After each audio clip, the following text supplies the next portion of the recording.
explain a little bit a glance about our infrastructure. We're not going to be very detailed at this session. Probably in the next talk, we're going to have more detail current infrastructure that we are trying to build.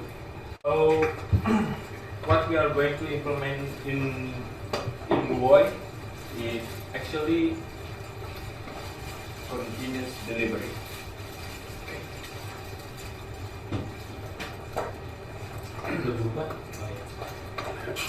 So, what is the difference between continuous delivery and continuous deployment? Okay. We can see directly from this picture here. It's not clear. But the difference actually, while the codes and the infrastructure are deployed to the production, we can see in continuous delivery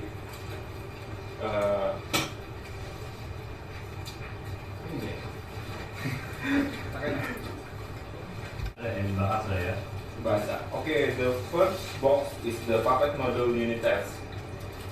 Okay, in these modules and all things like Varnish and PHP and some other things that will deploy, the platform itself will be tested. Then it delivered to the staging.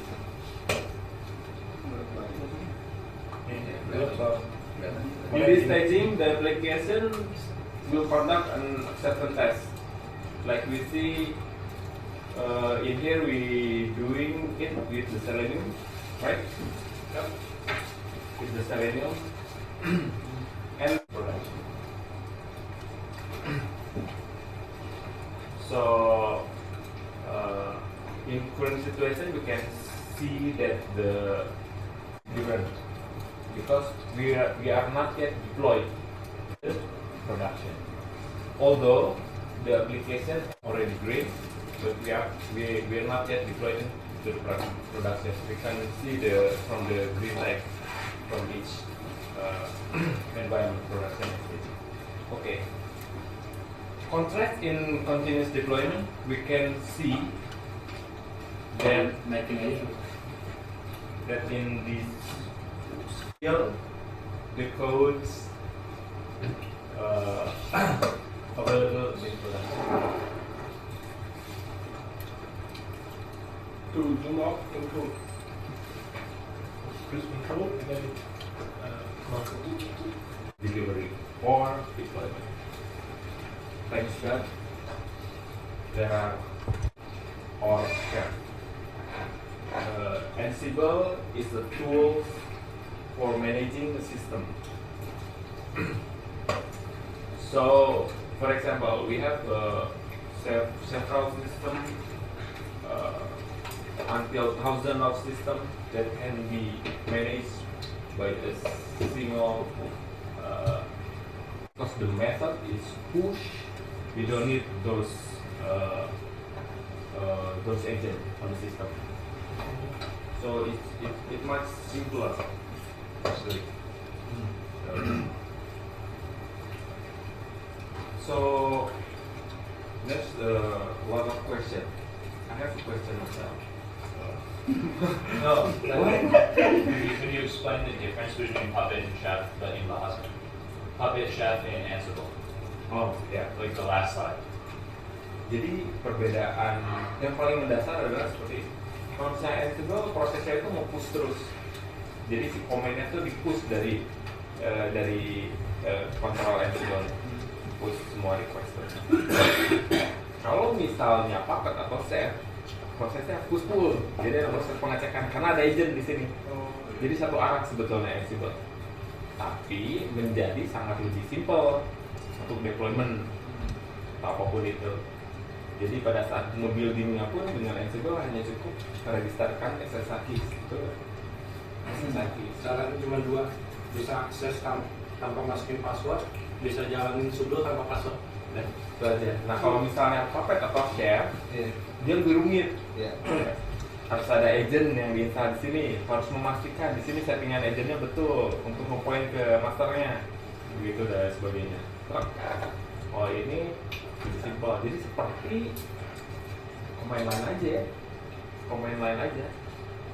Hanya saja di Ansible itu ada modul-modul yang sudah terintegrasi gitu ya, sehingga command line itu jadi lebih simpel untuk memanage sistem itu. Nah, kenapa nggak pakai Chef atau Puppet?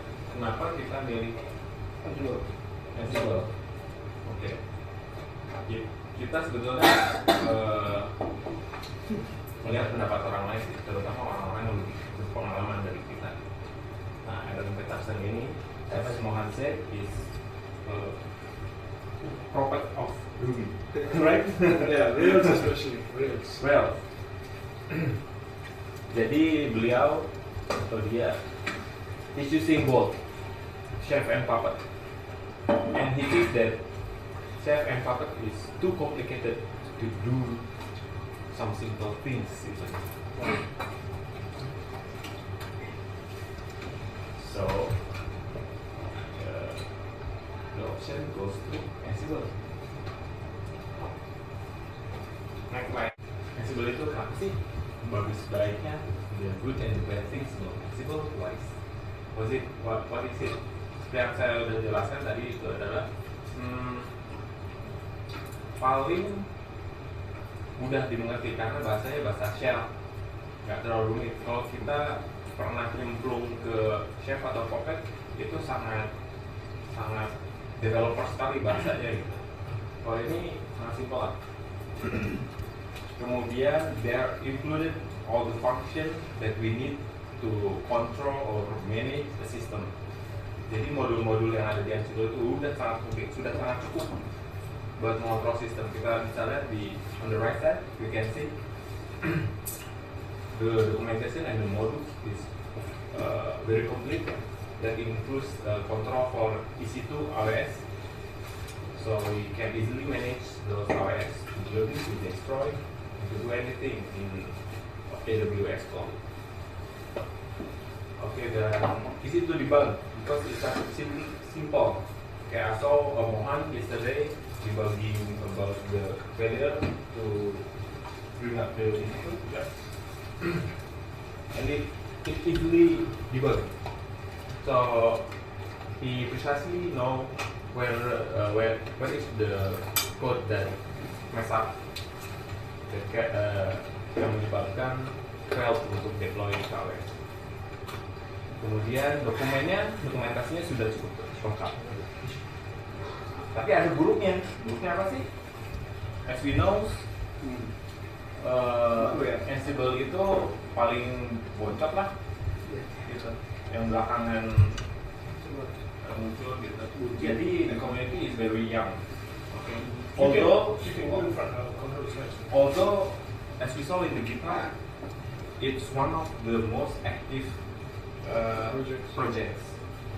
But yeah, it's still young. It was the top 5 most active projects of 2020. So worth it lah buat kita implement di sini. Because if something wrong, we can easily how long? Project. Berapa lama? Oh, sudah. Saya rasa kurang dari 2 tahun. Less than 2 years. And the main thing is testing modules. For example, the failure of what we are experiencing today is not tested. So maybe it's working on their system, but not in ours, because there's no global testing method that making sure that the modules is correctly working.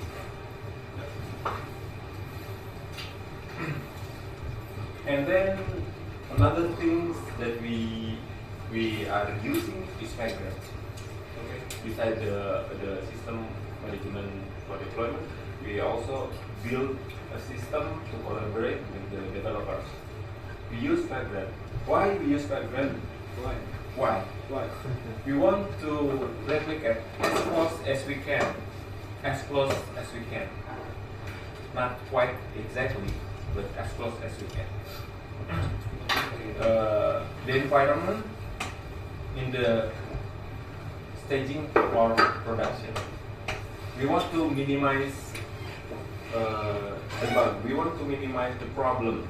You can also explain like how on the offsite we use Vagrant.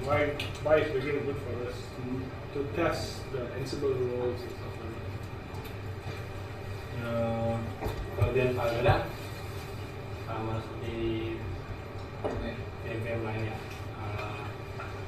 Kita itu berusaha sedekat mungkin dengan server yang di atas AWS, dimana kondisinya adalah dia bisa ini, Valorant harus bisa ini. Cuman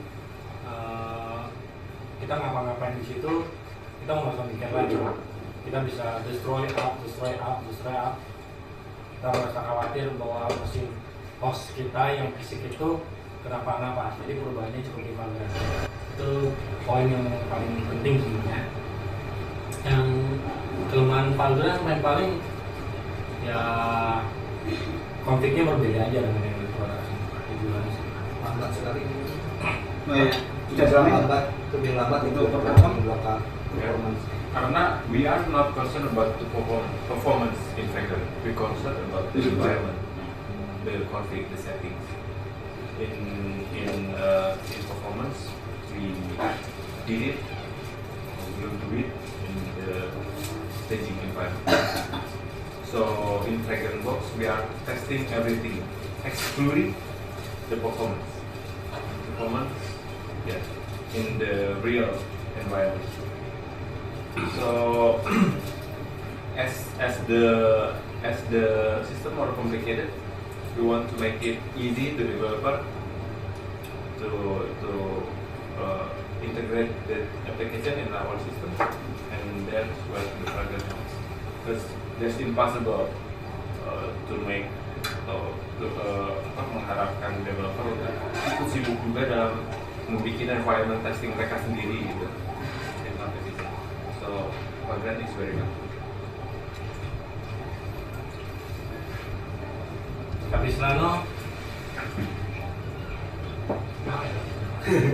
Capistrano itu mirip dengan Ansible. Dia itu orchestring system juga.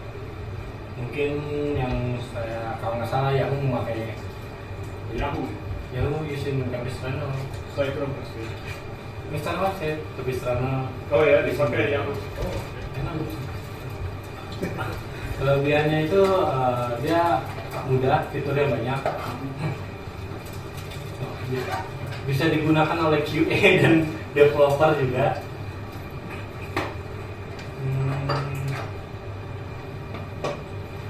So, mungkin kamu bisa bandingkan cara kita buat deployment di existing berbanding dengan Capistrano apa? Oh ya. Kalau misalnya di existing mungkin yang developer lama ya pertama ya, yang bisa nge-up ke production. Kalau pengen nge-up kan kita satu-satu kan, akses ke server 1 naikin, pindah lagi satu naikin, atau kalau mau sekaligus bikin terminal 4 pakai terminator mungkin naikin semua. Nah kalau Capistrano dia itu ada namanya Capistrano Console. Di situ sekali enter perintah, dia langsung ke semua nyebar semua. Menganut sistem orchestring. Fiturnya banyak dan dia support detect. Jadi detect. So jika itu CI kita, kalau green kan kita mau buat tag tuh, tag hijau apalah, hijau apa. Jadi dia Capistrano itu ngambil tag yang terakhir atau tag yang udah kita definisikan, ngambil kita push yang itu. Oke. Terus mungkin dari kemarin ada perdebatan di antara DevOps mungkin apakah sekarang ini kita menggunakan Capistrano untuk deploy aplikasi ke production web. Nah, nanti tapi Capistrano ini butuh mengenal setiap IP-nya. Nah nantinya jika IP-nya permanen itu nggak ada masalah. Tapi ini kan kita ganti-ganti terus IP-nya. Ya, oke.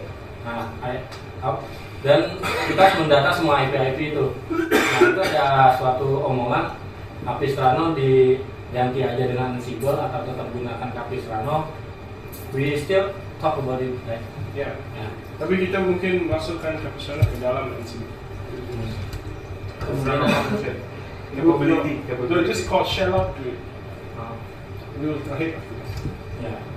Ya, nantinya mungkin kita menggunakan Ansible karena Ansible itu kita nggak baca IP-nya tapi baca kayak semacam pengenal tag, misalnya namanya itu production web atau tagnya environment-nya production, kita bisa nyari dengan yang tag production ini dia ada web apa, ada server apa aja yang dimasukin, ntar bakal dikena semua.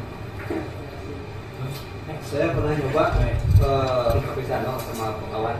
Ya. Kebetulan user saya aksesnya cuma admin up doang. Ya. Sudah admin up. Itu nggak bisa karena harus mempunyai akses root pool untuk mengakses Capistrano. Jadi kalau semacam saya nggak bisa pakai Capistrano gitu kalau misalnya saya seperti itu.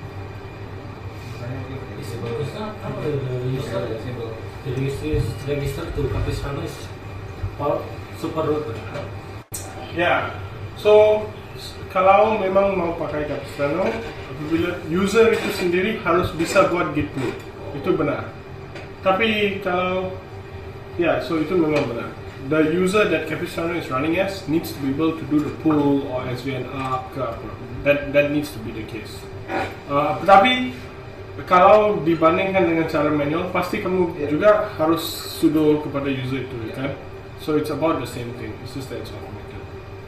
Ini sistem infrastruktur kita sekarang masih continuous delivery karena ya, nantinya kita belum deployment karena kita masih membutuhkan banyak tes untuk memastikan sebelum naik ke production itu code kita emang udah benar-benar nggak ada bugs. Nah, ini flow-nya yang terjadi sekarang nih, ketika developer nge-push dia kan dijalankan di WCI. Nah WCI jika hijau dia kan membuat tag hijau, mungkin kalau yang di /revision.log ya, nah itu ada hijau bla bla bla bla.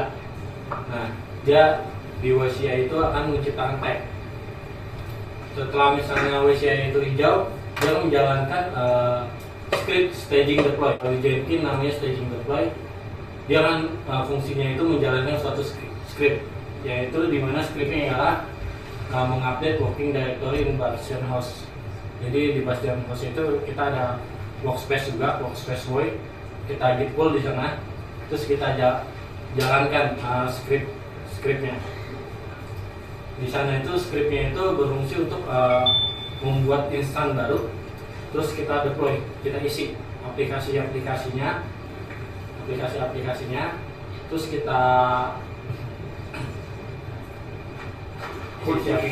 terus kita masukkan ke ELB. ELB-nya masih ELB dev final. Nah, ELB dev. ELB apa sih? ELB yaitu Elastic Load Balancer. Oh betul. Ada yang belum tahu? Load Balancer? Tidak sih. Nah, maksudnya tekan, kawan tulis. Load balancer itu dari namanya aja kita tahu balancing. Yeah. So the main function is to balance the request. For example, load balance we have two web instances, for example, and we want to balance both. So we're doing this by using a load balancer. So if there's a request from the cloud, first coming into the load balancer, and then load balancer will distribute the request to each backend. It can be balanced both, or it can be defined by the weight of the request. Give labels. Label the things. Label. Yeah. Right. Right. Web application, yeah. Yeah. So, what we are implementing here, we're using ELB, yes, right? But we are using, but our ELB also balance, right? If we can see or check using D, we can see there's a 2 record in beta. 2 record. If you're using D, that beta, that liputan 6.com, there will to record AWS something. AWS something. This is the load balancer. The actual web instance is not this, but behind this on the private IP. What is the benefit using load balancer? First of all, we can optimize the performance of the two web backend. Secondly, this web backend not directly can be accessed by the public, so we can have a better security in this. And also, with the centralized door to get to our application, we can better control. For example, we are going to filter some bytecode and all those things. And then what else? That's all. Ada tambahan? Any question? So ELB is different service from user or Different service From EC2, yeah. From EC2. We Those can- boxes are EC2. This is Amazon Elastic Load Balancer. Without Amazon, we can also load balance. For example, we can load balance it using Nginx. We can load balance using Varnish. We can also load balance. But the question is, why we are using Amazon? Because the Amazon is very reliable. Very reliable. ya biar kalau service mereka mati kita bisa nuntut. Jadi bisa lihat. Semua orang nuntut pasti dapat juga. Dan jaminan mereka 99, kumat.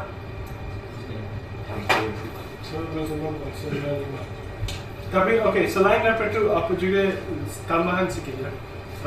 Yang E di dalam ELB itu adalah elastic. Elastic. Maksudnya ya bisa ditarik. So bergantung kepada di scale, sorry. So bergantung pada load yang diterima, they will spin up automatically more instances for you.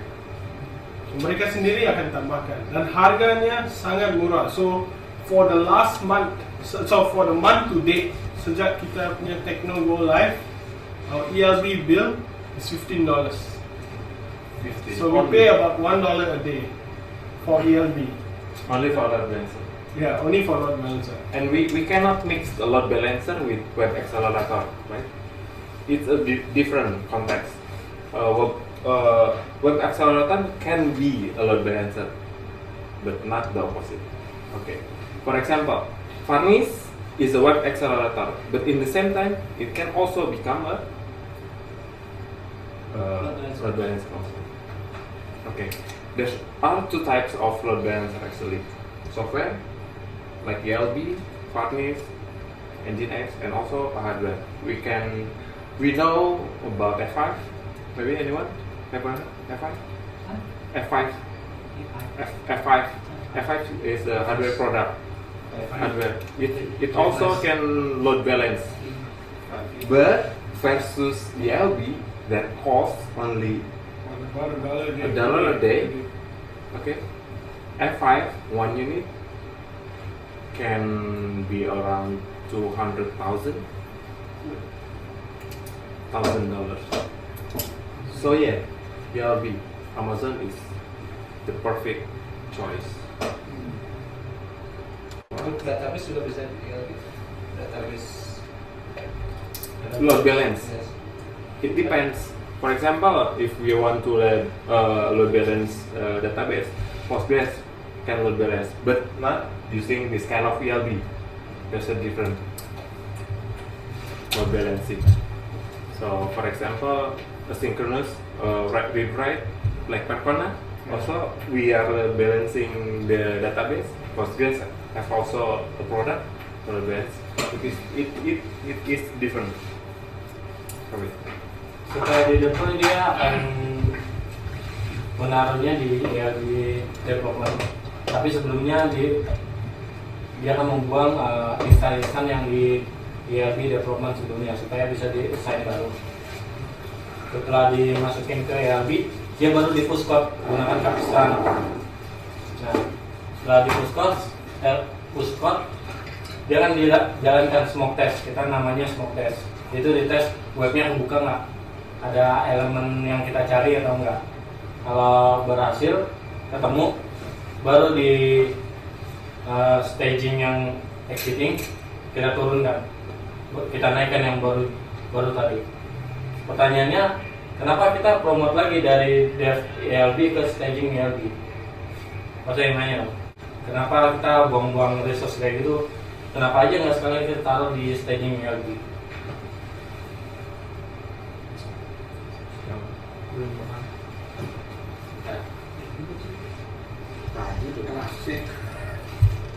Elastic bu.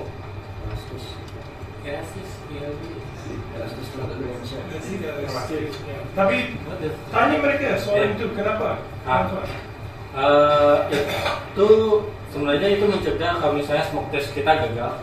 Misalnya kita udah deploy nih push code-nya berhasil, tapi ternyata somehow itu ada yang aneh-aneh, service yang nggak jalan atau gimana-gimana, pas di smoke test gagal. Jadi kalau misalnya kita turunkan staging dan kita naikkan itu pasti akan jadi error dong, akan jadi bug. Makanya kita ke ELB, ke development dulu, baru ke staging. Setelah smoke testnya berhasil. Nah, dan setelah di staging, dites sama Panji. Tes sama Panji bilang oke, dilihat sama produk oke, baru kita push ke production. Nah tadi itu untuk staging. Kalau production itu kita nggak setiap kali kita nge-push kita nggak provision yang baru.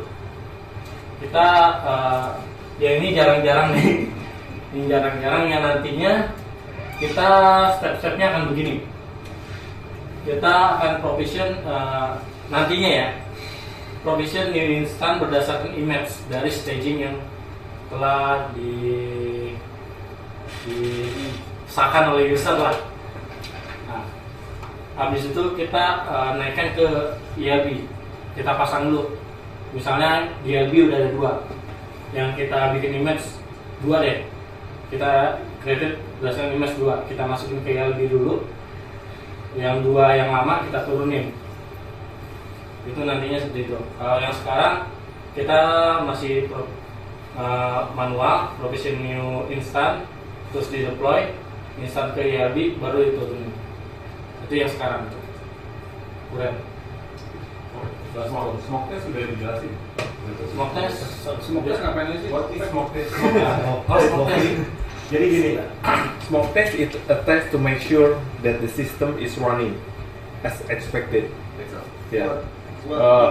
Smoke test. For example, ketika Vagrant jalan nih di box masing-masing, ada service yang nggak jalan kan, yang menyebabkan web itu nggak bisa dibuka. Wah, error nih, atau keluar ups something gitu. Karena ternyata Redis-nya belum jalan nih, gitu kan. Smoke test itu dijalankan untuk make sure semua itu service-nya jalan. Caranya gimana? Caranya simple aja sih. Caranya cuma simple, cuman berusaha untuk login, right? They start to try to login to the page. Jadi dengan login itu kita tahu pada saat login page terbuka, web page-nya Nginx-nya nyala dong. Oke. Kalau bisa Nginx-nya nyala dan login page-nya keluar, udah pasti Vagrant-nya jalan dong. Benar nggak? Ya kan? Melalui Selenium oke. Python. And then kita akan mencoba login. Kalau loginnya page-nya keluar, oh database berarti udah nyala dong. Kalau salah satu servisnya nggak jalan, salah satu servisnya nggak jalan, login page nggak keluar, berarti gagal dong.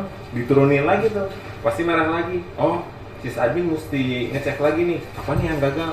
Oh, ternyata yang gagal adalah servisnya nggak jalan nih. Gitu. Kita benerin dulu role-nya dulu. Untung belum masuk staging. Malu dong kalau udah masuk ke staging ternyata, wah, error. Panji bisa mencet. Gitu. Jadi itu sih smoke test. Kenapa kita perlu dev dulu baru staging, ya itu.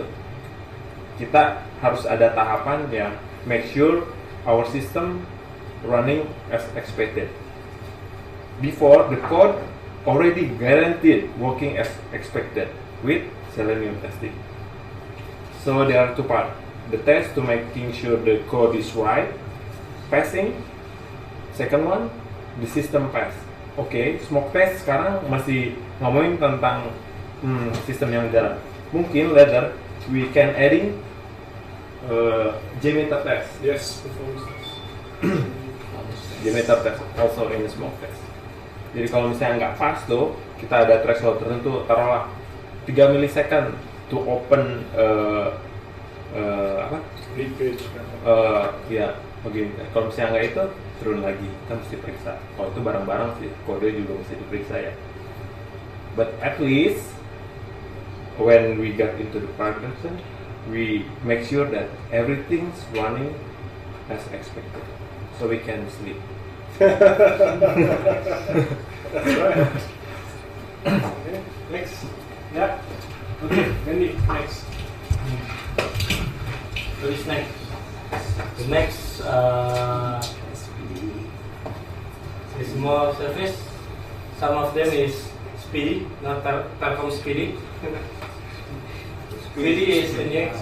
Maybe we should look the site. Or you want me to show the site for you? Then you can explain. No, I mean let them look it itself. Oh. Tapi kamu explain.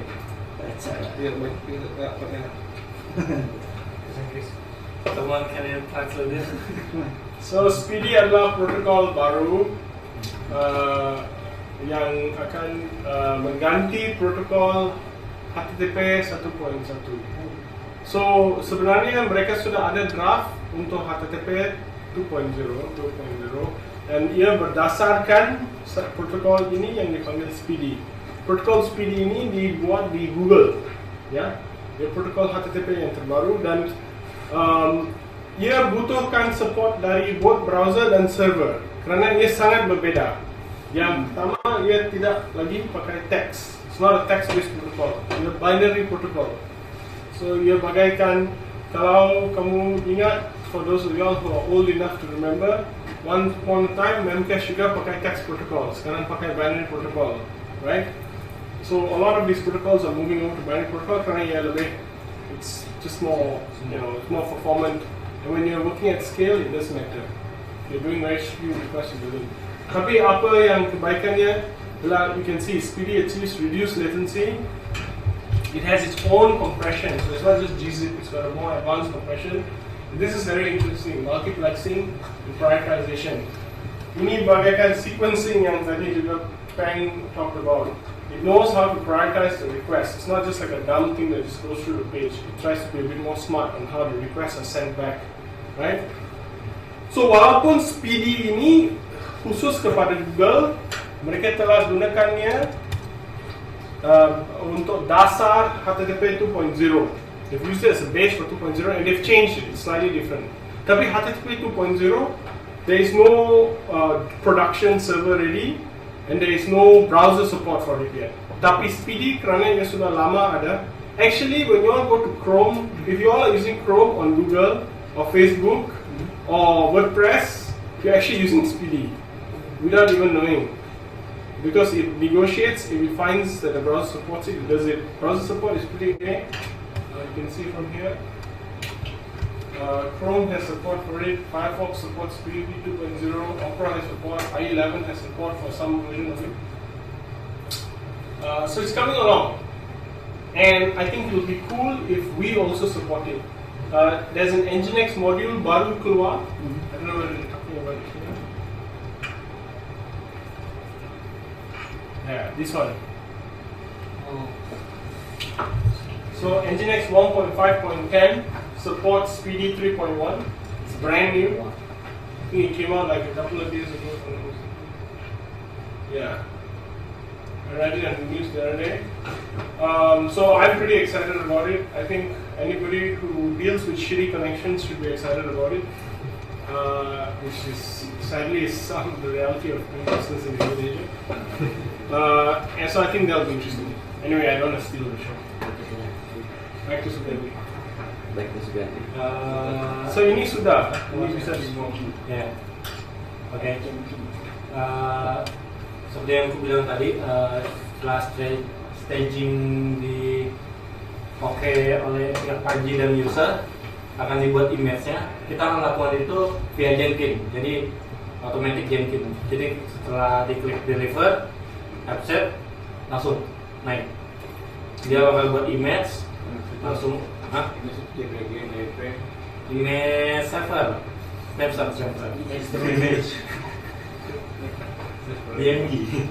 Dia akan buat image dari staging, server staging webnya.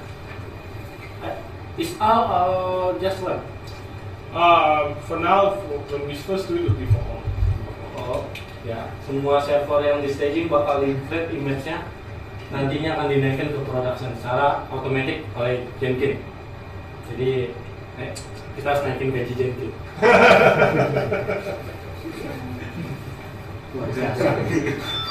Okay, set up production environment, deploy last image and push last code. This one we've done already. We manually are doing this, right? This talk was an open talk. This is soon auto scaling. Auto scaling, someone know how to buat auto scaling? Sama ya lebih beda. Beda. Okay. Back to whiteboard. Auto scaling. So auto scaling. The volume is berubah. Otomatis. Jadi pertanyaan untuk auto kita ngomongin apa dulu? Kita ngomongin web server deh. Kita mau auto scaling. Autonya triggernya dari mana? Triggernya dari banyaknya request. Scaling itu scaling apanya? Scaling web server. How to do it? Oke. Maybe Amazon support it. Not yet implemented. Not yet implemented. Jadi, for example, kita udah benchmark nih. Our each web server can handle about 5 requests. 5 requests. 3 Per second. per second. And then we don't want our user to get angry because our web is too slow. So we want to maintain this 5 per second for each web backend. Sometimes, for example, pemilu. Banyak orang yang ingin baca berita nih. Jadi naik tuh. Jadi 15. Request sini 15. Dengan auto scaling kita bisa otomatis membuat satu instance lagi di sini.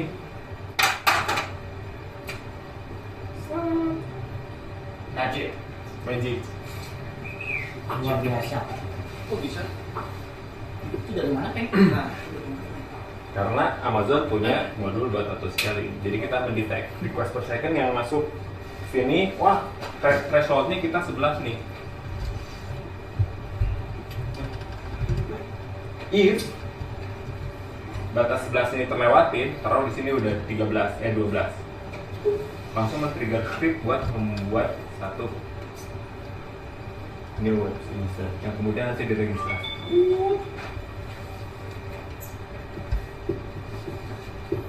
Jadi kita bisa maintain performance web kita. Tapi enaknya lagi nih, auto scaling nggak cuma up dong, tapi bisa keluar juga. Pada saat requestnya balik lagi 10, nge-trigger lagi nih, hapus dong. Cepat gitu. Tagihan kita happy, bukan auto scaling gitu. Kita aja sih atas scaling gitu. Jadi with auto scaling we can serve user better, we can save our time. How long to create new instance? Not yet. Not less than yet. Because in creating a web instance, we have to through some series, right? Ansible to provision, have to install. No, tapi kita for this kita akan pakai image. So remember just now we cut the image. So it will take how long? The time will just be. But he's right. We will need to do some Ansible provisioning untuk update code. Karena mungkin image itu pakai kode yang lama. So there will be a cut down version. There will definitely be some provisioning as well, but it will be less. But we should be able to get it down within like 5 minutes. Right, 3 to 5 minutes. So the trigger points will be important. What Frank was saying about the request per second, we need to slightly sebanyak yang boleh kita harus predict. Okay, request ini semakin naik. It's going up by 2 requests per second. I think there's going to be increase in load. We start provisioning it first. You can also do it with time too, yeah. Yeah. Just start by. Jadi ya, Tommy was right. To auto scaling, we can use request as a threshold, but also with time, because we already know the trends from the Google Analytics. We know that at 4 a.m. the request is very low. Why we need to web backend if it can serve, if the user that accessing beta 4 a.m. only 1%, right? So by time we only need one web backend, not just by. So right now we using how many instance? Two web servers. Two web servers. Tetapi berapa EC2 instance ada? EC2 instance 8 ya? Production 5 termasuk Bastian. Oh ya, Bastion, and also log server. Log server di Bastion ya? 5. Enggak. 2 web, Redis, log, Bastian. Dan RDS. RBS. Iya. Tetapi scaling tidak perlu, double orang hitting the site. Tidak perlu semua double. No. Yeah. How if late to make new instant? Jadi kalau misalnya telat ngebuat instan baru itu apa yang akan terjadi? Kalau request naik, Masih terus. enggak, kalau misalkan requestnya kan itu kan minimal 11 kan. Kalau ke 12 harusnya udah masuk ke mesin baru kan. Nah, kalau kita telat mungkin ada masalah dalam pembuatan itu, apa yang akan terjadi? Down atau Latency will be increased. Latency. As we can see, there's a moment when we got hit by the scanner. The request is security scanner, and the request, the load of the server increasing.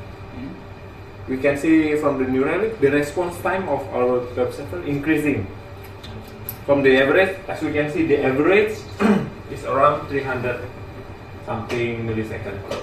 But when the request hits so many requests, it jumps almost 600. Doubles.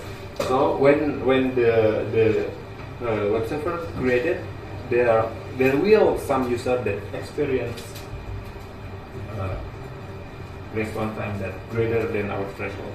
But when the new web server built, the latency back to normal. Gitu Pak. Where do you put the threshold of amount of requests? That from the Amazon. From the Amazon. The Amazon, right? Yeah, So the The Amazon have the monitoring. by the metric. The metric is you have many metric like CPU, latency, and localization. I mean, did the Amazon? I mean, our web server is behind the Farmers, Yes. right? Oh ya. And the Farmers is very fast. If they are handling 12 requests per second, you just.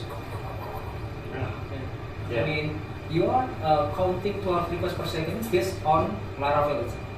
No. No Based on, files. based on the response coming in from the ELB.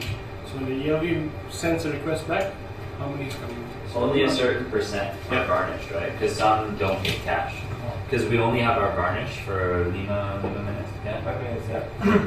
we currently we are getting information to give our sense for the right threshold to build a new instance.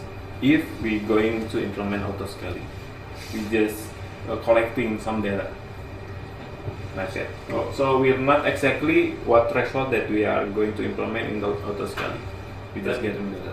But also, as we, tune our site and use more JavaScript rather than PHP, we can varnish for longer, right?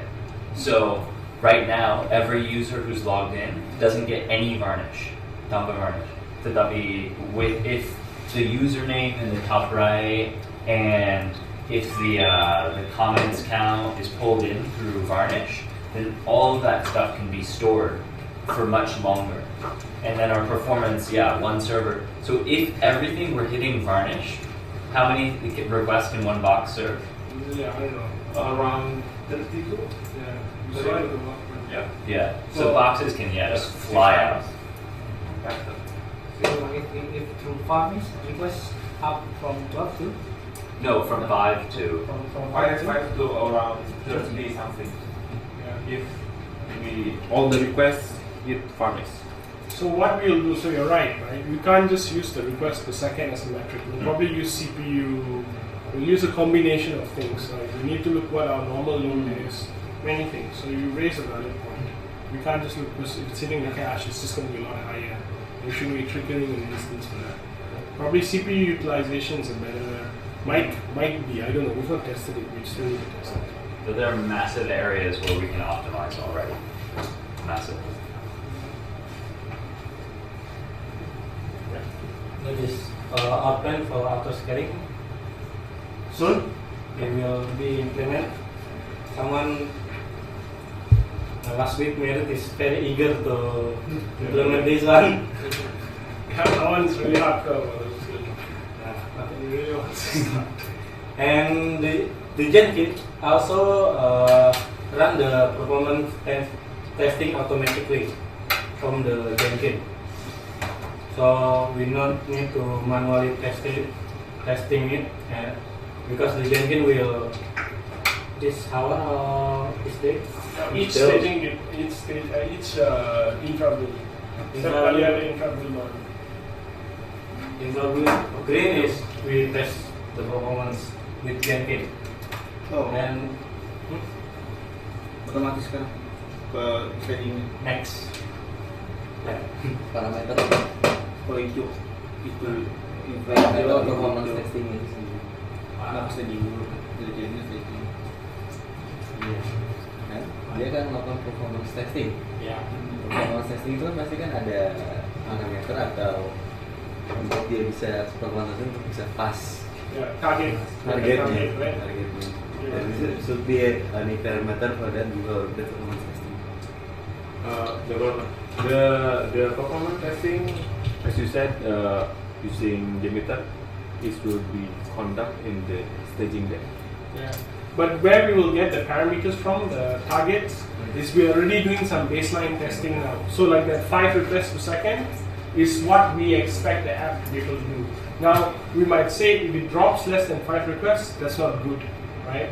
So so we will need to come up with these things. Kita akan coba tentukan apa yang optimal untuk sistem kita. Dan kalau dia lari dari sana, kita akan we'll make it a break. Flags again. And the next is Rails stack. Maybe one you want explain this what? Yeah, just so selain daripada PHP, we will also be internally supporting a complete Rails stack. Once we get stuff done, because our next project will be in Rails. So on an infrastructure perspective, we also want to prepare for it. So we will be able to deploy PHP applications and Rails applications from our Ansible tasks. So that's something we're looking at as well. I mean, not yet, but something to look at. The next, we go to the next level. Way.com. That's it. Thank you. So I just have something here. Tommy pointed out to listeners something. You want to explain about the VM? Sure. Maybe Go back to the vagrant thing. So in companies, so another reason why, so right now we're on semua orang ada satu PC, dua orang ada satu PC ya, and Vagrant SSH, and then you're in a virtual machine on your PC. Tetapi companies, software companies, good ones now, sama Facebook, sama Quora, sama AT&T, saya pikir, they all, when you are a new employee, they do not give you a computer. They do not give you a development machine.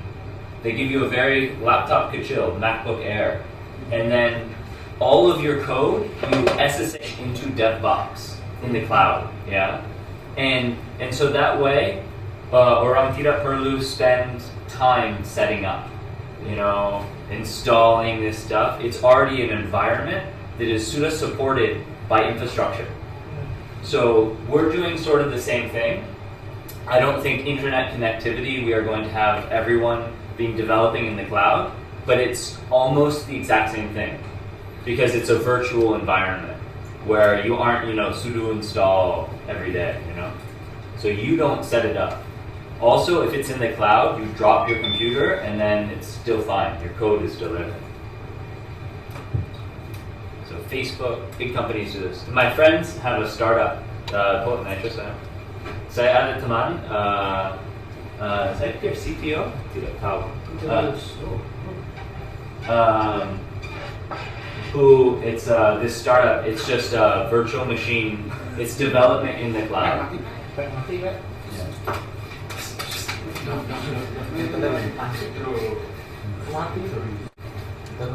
Oh, enggak lah, baru gitu udah lihat.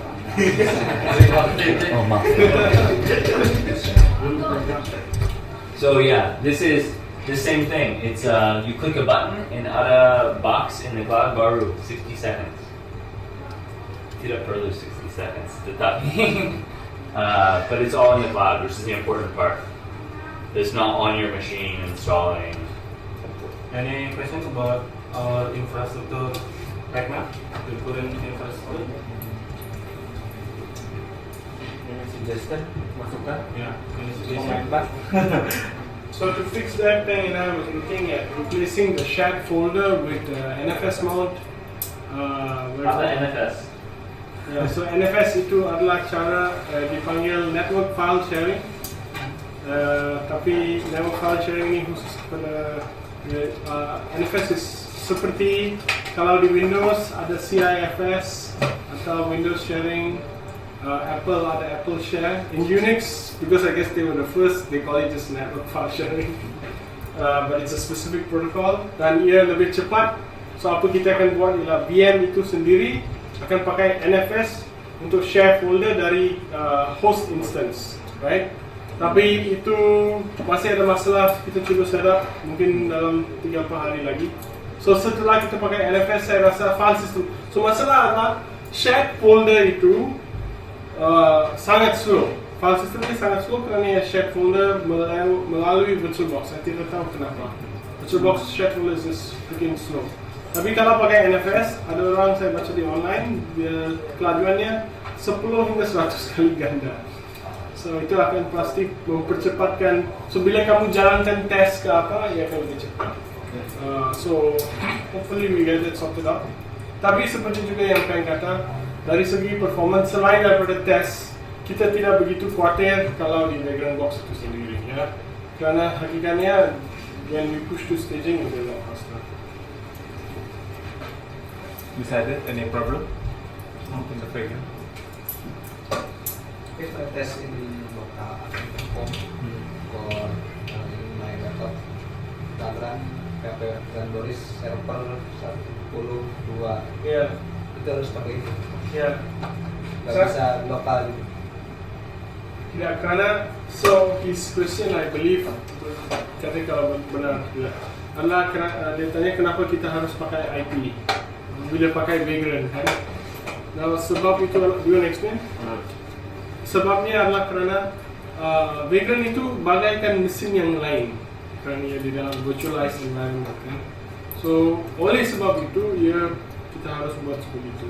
Because kalau mesin lain, katakan development mesin kamu di mesin yang lain, kamu juga harus masukkan IP kan. So the virtualization is like that. It's a different instance. Yeah.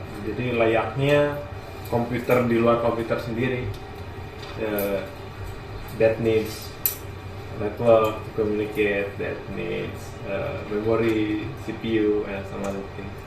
So if one computer want to communicate with other computer, they need IP, right? Communicate. Gitu. Itu sih intinya. Sama juga nanti itu juga dipakai di NFS. Jadi nanti komunikasinya melalui IP, bukan melalui modul VirtualBox Yeah. to share folder between host and guest, but rather using the TCP IP. Even though essentially the computer and the VirtualBox is in the same physical computer, right? Okay. Any other questions? No. Thank you, Gandhi and Peng.